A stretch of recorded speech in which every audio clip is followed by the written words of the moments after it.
really bad feeling about this. I have a bad feeling about this. I've got a bad feeling about this. Oh, I have a bad feeling about this.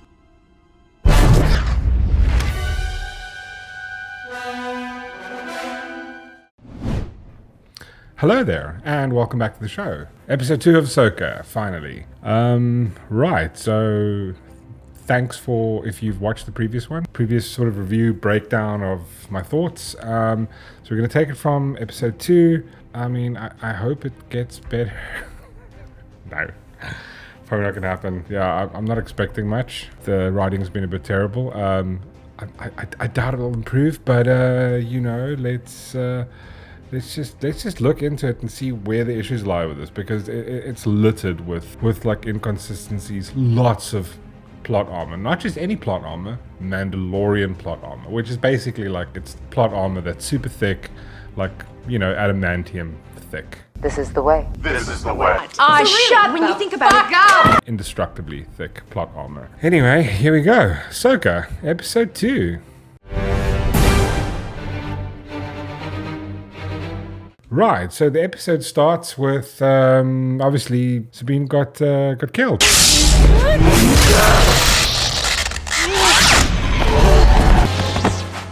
She got stabbed and she's just lying dead. And obviously now the episode's going to start and we're all probably going to be funeral for Sabine. And no, it's not a funeral. No, she's fine. She just wakes up. She just wakes up in bed. It looks like it's the next morning. A couple of hours later, like the night before, she had a fight, got impaled with a lightsaber, and she's fine. She's not even straining. She's nothing. It's just cool. No, sorted. All good. And then explains to Ahsoka that she's unlocked it. I unlocked it. The egg McMuffin, the MacGuffin, the mystery box. She's unlocked the map of the ball map key, and the bad guys took it. And she's I don't know how she's talking. She probably doesn't have an inside anymore. She's probably got a mechanical stomach like they did in The Mandalorian. Who knows? There were 2 galaxies, and then a pathway appeared between them. Sabine tries to explain the map, and basically there's 2 galaxies and then a line. Okay, did you save it? They destroyed it. All they did was they walked in and they hit stuff and then they walked out.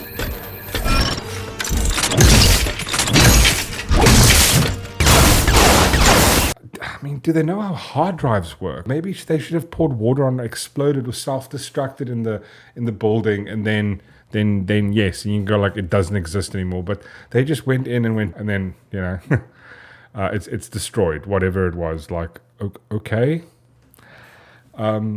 They took the map before I could decipher it. She didn't have time to decipher it or upload it or just click the send button. It's like it's on your hard drive. You're saving. Okay, I don't know. Didn't have time to upload it. To make a copy of it. Burn it to a CD or something. They've got lightsabers and ships that can like light speed travel. Aren't they like I'm not even going to ask questions. Get some rest. Wait! You need my help.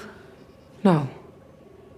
You've done enough. I love this part where it's like she attempts to get up. I mean, you just got stabbed with a lightsaber and you're like, you're kind of fine. Like, there's nothing wrong with you. You try to get up and then like the little cocky vibe of, no, don't worry. You've done enough. Like, I didn't explain to you that, they were like literal Sith after this thing. Also, you didn't listen to me. This is why we've had issues. This is why you probably weren't a good apprentice. How many droids were there? 2. I took one out. The weird part is, why does Ahsoka ask her how many droids there were? And then she goes, I killed one of them. And then Ahsoka immediately has to leave. Ooh, I bet we'll find out. From here, we cut to our Sith, Rey and Yulandi.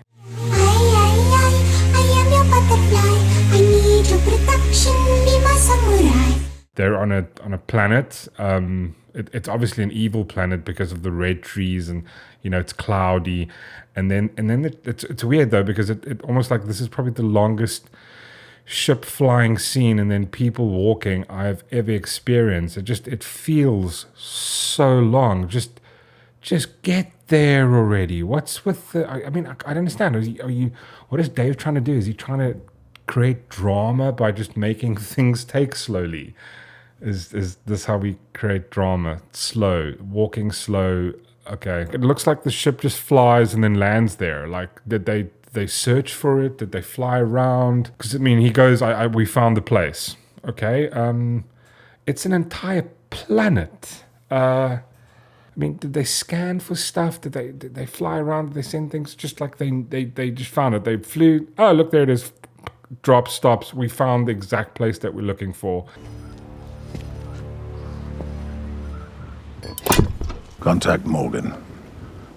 Tell her I believe we have located the reflex point on Seatos. Also, nothing happens. I don't understand. So when Sabine touches it and opens it, it like, it glows blue. I mean, did the battery go flat? Why is it not? I don't know why it's not working. It's weird technology. It magically moves and then just nothing. They obviously the right person probably needs to touch it. Is it magic or is it kinetic? So this entire scene was just so that we're going to have the exact same scene again, because now we've called the Space Witch and then she's going to come and show them.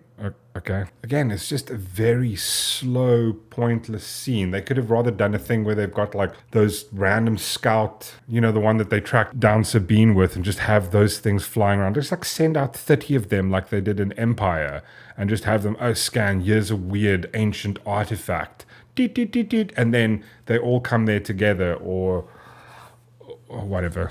It's probably pointless. This place is important. We get it, Dave. It's a super important place. The name of this episode is Toil and Trouble. Wonder what that's reference to. Fuck me. Jump back. Twist the bones and bend the back. Here to decapit American mystic. Then it cuts back to Ahsoka, and Ahsoka's now gone to Sabine's tower. She's going to go investigate the area.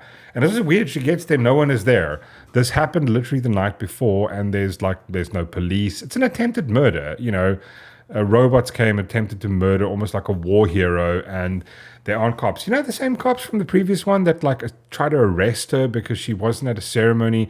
Those same police officers don't seem to give a shit about this. There's no authority in this universe or on this planet. There's just nobody's going to go check it out. There's no police. There's no barricades. There's no one going, listen, maybe we should do something. No, don't worry.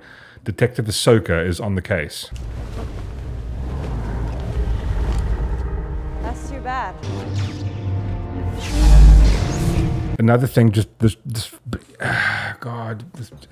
so now Ahsoka's got a new power. It's the same power that it seems like, I don't know, Force history, where you can just walk and then you just sense the Force and you remember what happened in the specific place. Again, this was something that came about in, I think it was the game Jedi Fallen Order, where it's this very elusive power, Jedi power that they invented for the game. It's rare. Nobody really has this. Not a lot of Jedi have it. It's where you touch an object and then you can sense its history. But Ahsoka doesn't even have to touch it because she's boss Jedi. She can just walk around and now she's got a sense of what's happened specifically there. It must be weird when she's, force sensing any other place and she can just tell the history of all the shit that's happened there. None of this will be explained. She's just walking around the room doing what? Are you looking? Look for the hard drive. That's obviously where any information that she was using, it was digital. So there must be a hard drive. They smash stuff. They smash the screens. It doesn't kill the hard drive. You force historying again.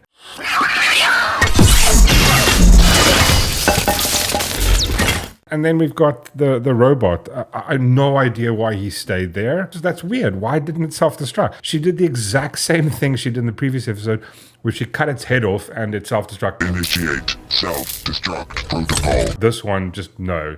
Obviously, the plot armor is protecting the robot's head from blowing up. There's a weird force field around the head.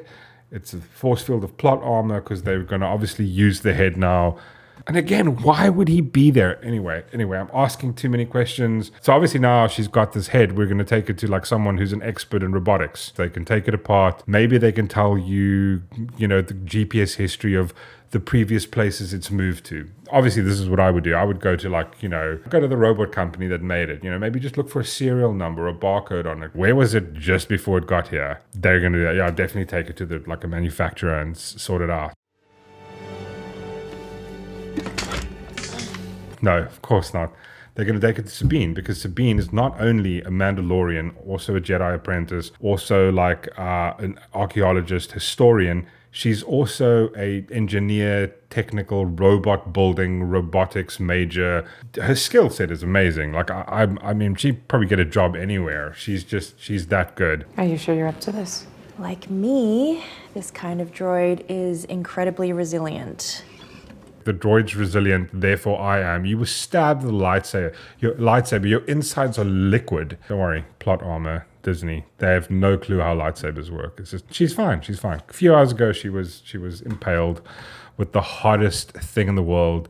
Inside's liquefied mush, but don't worry, the robots rebuilt it in hours. Fucking bionic woman. Take off an arm or leg and it just keeps coming.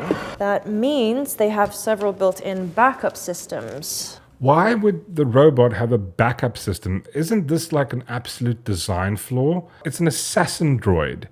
That's what they are. They're assassin droids. Why would you have this ability in there? So now you send your assassin droid in and then you chop its head off. Sometimes it self-destructs, sometimes it doesn't.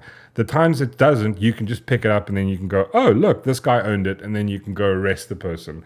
Well, that would be the case if there were police in this fucking universe. What happens if you get the power levels wrong? The head will explode. Explode? Perhaps we should perform this operation somewhere else. None of this makes any sense. They're in a hospital in a densely populated city, and the only person with any rational, logical is the robot. Yes, let's maybe not fuck with a self-destructing robot head in a hospital and in a city. Just fly it. It took you 10 minutes to do it last night when Sabine was in trouble. Just quickly take the robot head, take Sabine, get in the ship, and just quickly fly out to the massive field and fuck with the robot head there. I say go for it. There's no time to relocate. And the general, this is the general of the Republic, one of their generals is going, nah, don't worry about it. Fuck these people. And if you get the power levels right, you can recover the droid's memory. It's overheating. Switch it off. It doesn't make sense to what you just said. You found the right frequency, you're able to hack it, don't turn up the power, because you're just giving it more energy. Okay, whatever, I don't know. We're just like, I swear to God, this has been written by a retard. It's a 5-year-old wrote this, like, we plug it in and just make... Who am I kidding? They can't get lightsabers right. Why would they get this right? Just carry on. I'm pulling the plug. Oh, wait! Luckily, the robot saves the day, and then they find out that the robot comes from a planet that they built ships on, which also happens, like, God, they're so lucky. It also happens to be a place where Morgan Elspeth had a factory that makes ships. The luck of this place. But also, that's the last place the robot was. Okay, well, it's probably maybe they bought it there. Who knows? But don't worry. It's just the fact that Ahsoka knows this, and then they're going to go to. Also, Corellia is. I think that's the place where from Fallen Order, where the guy in the beginning, the kid is working on Corellia, is where he's taking the ships apart. Maybe they ran into him, or maybe not. No, this is long after that. And then basically Ahsoka leaves, and I haven't seen her in years, and the first thing I do goes sideways. You heard her. She doesn't want my help. All this is just filler. It's kind of pointless. It's just, she rattles on about the fact that Ahsoka doesn't want to be her master, and she's just, she just doesn't understand me. She doesn't like me. Like, oh God. Anyway, we're back to Space Henge, where the ball is, and now finally the Space Witch is there, and she's going to tell us more about the Egg McMuffin. Show me what you found. The scene is just... it's really just stupid. It's like she walks out of the ship and then just goes, show me what you find. It's like, well, it's right in front of you. Are you is she blind? Like, can she not see? It's like, it's right there. There's nothing that you can... This is what I'm showing you, this entire place. I mean, it's just useless dialogue. God.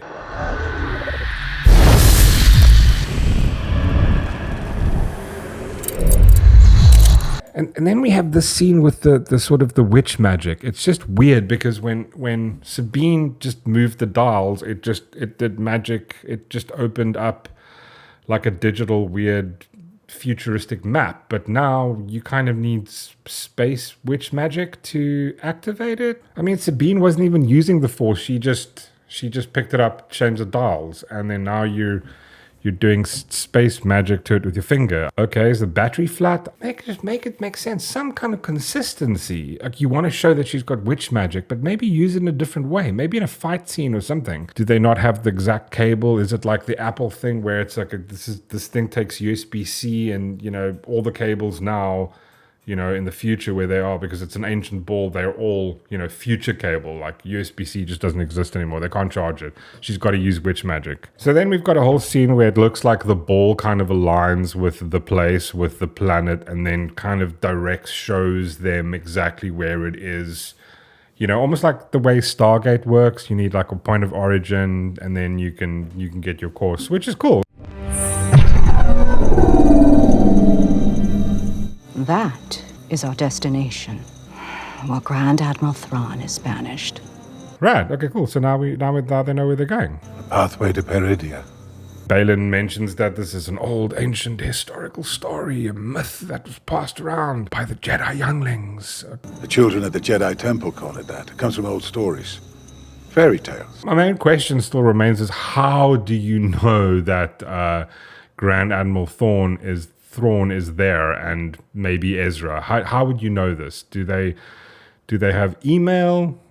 Like, are they owls? Like, did she send you? Is he sending you a letter? What is it? Is it witch magic? God, please don't say it's witch magic. Please say it's something just simple. Like, okay, who knows? It's probably witch. It's going to be witch magic, isn't it? Thrawn calls to me across time and space. It's witch magic.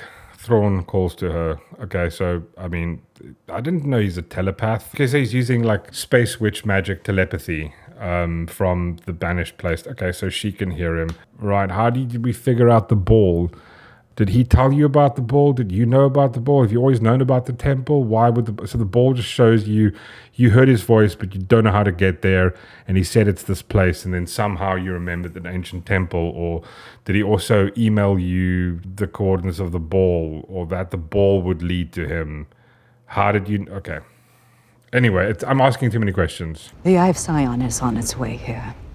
Make sure that everything is ready for its arrival. Are we copying from Tolkien, Dave? Maybe. Sounds like it. Sounds like you're copying from Tolkien. The Eye of Sauron? Who knows? It's on its way, and they've got to prepare stuff, and... What happens when we find Thrawn? For some, war. For others, a new beginning. And for us? Power. Such as you've never dreamed. Foreshadowing right there. We'll see what happens, won't we? Ahsoka, she's now on her way. She's just arrived at Corellia, the place where they build ships. So Hera and Ahsoka talk to the supervisor, regional supervisor, and they're like, they want to know where this Morgan Elspeth's vibe is. When the Empire fell, all Imperial assets were dissolved and redistributed, including those held by Morgan Elsbeth. Do the facilities still employ any of her former staff? Don't you worry about their loyalty? Yeah, it's just weird asking that kind of question. Why would the people be loyal to the person you work for? It's like, oh, that person, they were part of a political affiliated vibe or something, and they're gone now. The factory was bought over. Kif, are you guys paying my salary? Rad. It's not. They're not working for a government. So it is. This line of questioning is weird. And then there's this weird conversation between Hera and Ahsoka where she's going, oh, well, look at all the cool stuff, Sabine has done. Looks like connecting with Sabine paid off. Until she lost the map. Yeah, at least she unlocked it. She got us here. I was wondering if you would consider bringing her back on as your apprentice. Because Sabine's an historian, an archaeologist, her skill set's just endless. She's going to start turning out like Rey. Just your badass Mary Sue. She can do everything. Mandalorian, Jedi, archaeologist, historian, tech genius, hacker, robotics expert, pilot, who knows, bike racer, grunge listener of music. It's just endless. And you know what? Look what she's done. She's done amazing. You should take her on as apprentice again. Okay. Thing about Hera that just weirds me out is she's a general, but you're off on your sort of side mission fucking about being a detective. Do you not have people that work for you? is there no kind of other people in the show? Do you not like, aren't you a general? You do everything by yourself. Then we have to cut back to Sabine. You know what? And she's fine. She's literally got a little red mark on her where the lightsaber penetrated and liquefied her insides. I never had the talent, the abilities. That much is true. I have known many Padawans over the centuries, and I can safely say your aptitude for the Force would fall short of them all. I like the part the robot just goes like, you know what, you're the worst Force user ever. You suck. You're the worst apprentice. Wow. Like, with all her skill set. Finally, there's something she can't do. Fuck, that's actually amazing. Wow, you guys learned, 1% from the fuck up that was the sequel trilogy. Is that a hyperdrive core? Yes. We're back with Ahsoka and Hera, and they're in the control room. Everybody's wearing red, not suspicious at all. They just happen to notice a ship with a hyperdrive core and ask questions about that specific ship because General Hera notices stuff. The New Republic Defense Fleet isn't building anything that big. What class of starship are they for? Then she asks questions, and he obviously can't answer it because it's classified. And response is? Classified. Classified. I'm a general. Nothing's classified to me. Oh, God. See, again, with the sort of fascist authoritarian... Imagine going to Apple and going, listen, we want to have a look of your orders. Who ordered these iPhones from you? And we're like, well, we can't tell you. It's classified. It's like, well, I'm a general. What? Okay, Jesus, the writing. Fuck me. No HK class? Assassin droid. And finally, Ahsoka asked the question about the droid, which is the reason they came here, because they were just luckily enough to cut the head off and it didn't blow up. And guess what? An HK class droid recently prevented me from completing this task. Yes, they've seen the droid. The robot pops up and goes, yes, the droid's there. And it happens to be on the exact ship that's about to leave. Where is this droid now? On that transport. I said stop that ship. That's an order. For the Empire! God, just that for the Empire is just... Oh, God, it's so lame. Anyway, I mean, the red gave it away. No one saw that coming. The red. They were all wearing red, who. And then lightsaber battle. Ahsoka just completely just trashes them. They're all dead. You gotta do superhero landing. Wait for it. Superhero landing. Yeah, that's really hard on your knees. Ahsoka runs after it. She's going to chase after the ship. The ship that's busy flying away. And it's boss fight time. Looks like he's got a Sith Inquisitor lightsaber. Oh, please don't fly with it. He's going to fly with it, isn't he? So while Ahsoka does the pre-boss fight staring, where they both say something really awesome to each other, Hera and Chopper are in the ship and they're giving chase after the hyperdrive engine. I repeat, CT-05, return to port. I didn't know lasers just explode when it gets close to stuff. Usually that happens because they're hitting the shields. Maybe you should show us that it's got shields. I don't know. Is it really asking too much to... Anyway, okay, never mind. Nothing. If you can't figure out lightsabers, we're not going to figure out lasers. He's gonna turn the spinny thing on. He's gonna make it spin. Oh God, please don't make it spin. It's the most lamest thing is when they make these lightsabers spin. It's the longest plane flight chase ever. And also, isn't it weird? I mean, you're in the ship, you're going, they're telling you to stop, you're not stopping. There's no other police anywhere. It's just you. Is there no authority anywhere? Like cops, is there no way to, I don't know. It's just them. It's like, are they the world police? A galaxy police? It seems like there isn't other police here. The jet fighters from before, is nobody patrolling shit around here? Just ready a tracking device. They're going to try and apply a tracking device to track it, to see where it goes, to track down Mork and Elsbeth. Also, they're not firing once. They're probably aware of that. Well, why aren't they firing? Weird, we'll find out.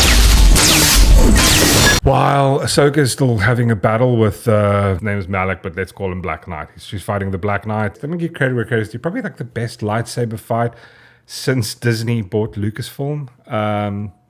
Yeah, cool. Actually, looks like it's coordinated. Not that horseshit we saw in Obi-Wan or in Last Jedi or Force Awakens. Good Lord. If the storytelling was great, anywhere as good as this, it would be awesome. No, I did not go through your stuff. Obviously, we have to have this comedic moment where Chopper is struggling to find the tracking device in a open toolbox while flying and nothing's rolling around. Gravity, I don't know how any of this shit works anymore. Nothing makes sense.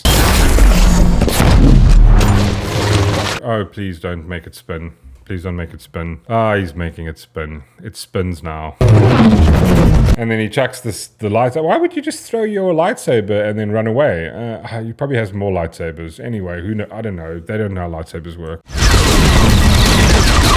It's weird though, it shoots at him and at her, but she's running the exact same path he is, so if you're not going to hit him, you're not going to hit her. So what's the point of it? Are you trying to aim for him or aim for her by shooting through him? This makes no sense, but it looks good. Again, this very much reminds me of episode 1 where, it's just the opposite now. It's where Obi-Wan and Qui-Gon Jinn got away while they're on the planet. It feels very similar to that. And this part here is just, fuck me, really? They actually wrote this.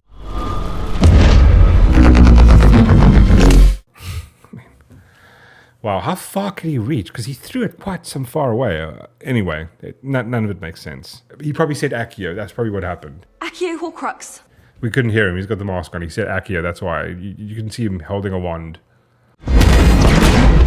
Finally, Hera catches up to the other ship just as it's about to leave, not firing once. So they've got to be very suspicious as to why she's trying to catch up. Wait for it. Chopper throws the tracker onto it. Okay, cool. Sweet. I hope they stop somewhere halfway going, wait, hold on. That weird clink noise as we were about to hit lightspeed, it sounded weird. It's like something sounded like they threw us the stone on the outside. Maybe we should check for a tracking device. They're probably going to do that. I'm sure they'll do that. Good work, Chop. You got him. Cut back to Sabine, and she's back at her place. This is just a few hours after she got stabbed, after she's been in hospital. She's up and walking. Nothing wrong with her. She's back at her place. Now she finally pulls out her armor and she pulls out the mask we saw in the previous one. And everybody's just so excited because we get to see an object that we saw previously, but it's also from a show we watched. And, just it's so much emotion. We've got this weird scene here where she's, she's doing a Mando thing where she kneels before a helmet and it's very ritualistic. She's cutting off her hair. It symbolizes something, but again, we have no idea what it means. Don't worry. Somebody on the internet is going to explain this. Jeez, Dave Filoni is so smart. It's so weird though, cutting your hair with a knife. I bet you it's going to just be like all fucked up. It's going to look all choppy and, completely messed up, cutting your own hair. Because that always works great. How can they still be loyal to the Empire? And now they're just arresting all the bad people who were dressed in red.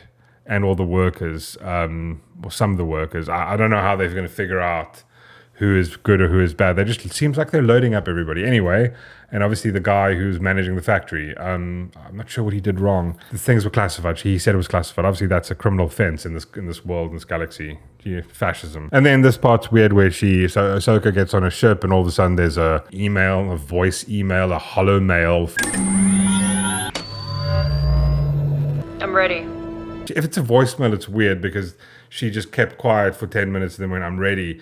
Versus, it's like imagine phoning somebody and going, and just breathing on the phone and then going, I'm ready. Also, it'd be weird if it was a phone call because she just walks on and luckily the phone rings that instant as she walks up. Do you know what I mean? It's those little things that are just really silly. So now Ahsoka leaves, but the weird part is where Hera looks at her like she knows. It's almost like Hera has been watching the show along with us, and she knows that Ahsoka's going to Sabine now, which is, what? It doesn't make sense. Why is she grinning at the ship? Fourth wall break. She's got a super new hairstyle. I actually hope people learn from this, where you can actually just cut your own hair with a knife at home. Who needs hairdressers? Because, she looks fine. She looks woke as fuck, though. She looks like she's going to a protest. She's going to go protest BLM and bend the knee or something. And then she's at the mural, which I don't know who drew this. Is it Dave Filoni? Did he? I don't know. They're at the mural. this is the same mural from the show. So everybody's going to get super emotional now. You're going to see reaction videos of people just losing their shit because it's, oh my God, it's so pretty.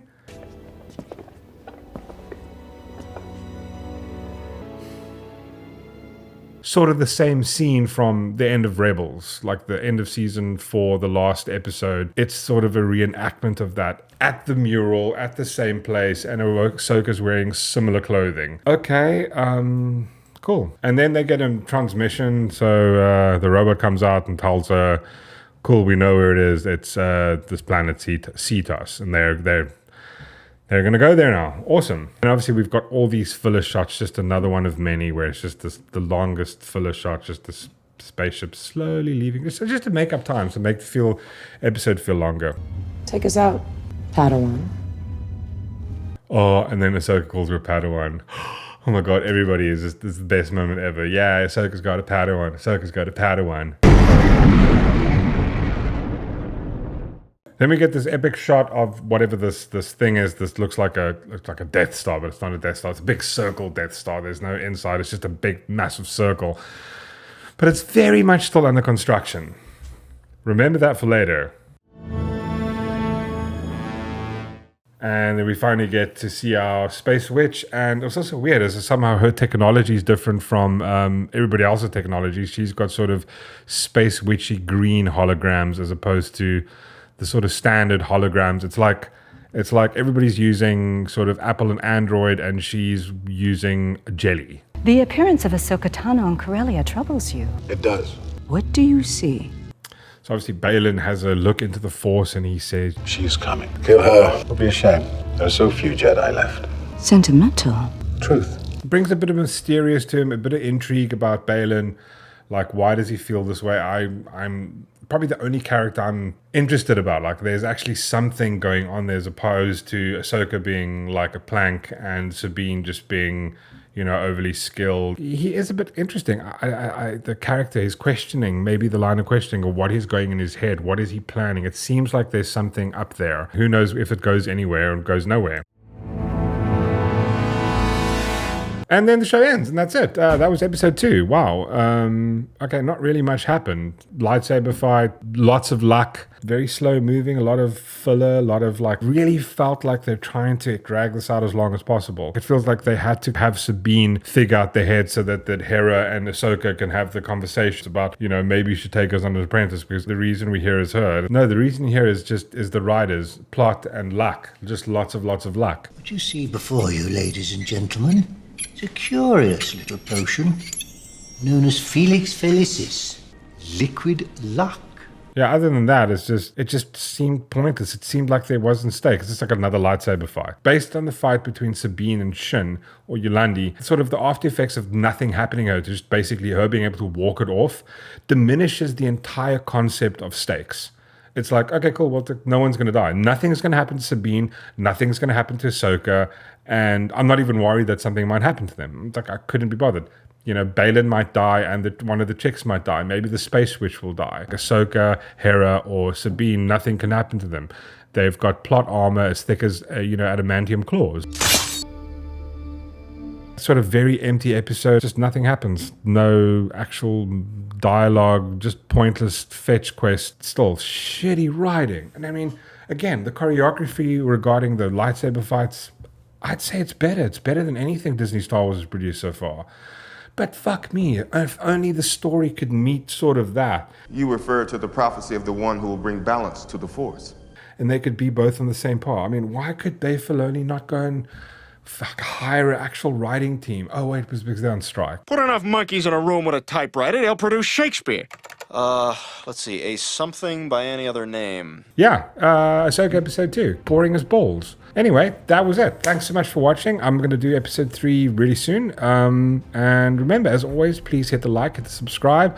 Please leave a comment. Tell me what you think about Star Wars. Tell me if you're actually watching it, or start watching and tell me if you actually agree or disagree with me. Do you love this or don't you? Do you kind of understand where I'm going with this? When you miss out on a lot of small things, it kind of ruins the story in general, because you get distracted by little pointless things. It's not keys we're dangling for children. It's going, like, the little things matter. It's sort of, it keeps adding, you keep building the stack of things that just inconsistencies, and eventually it ruins everything. I don't know, maybe it's just me. But yeah, let me know what you think. Let me know what you feel. Awesome. I will see you guys soon. Cheers!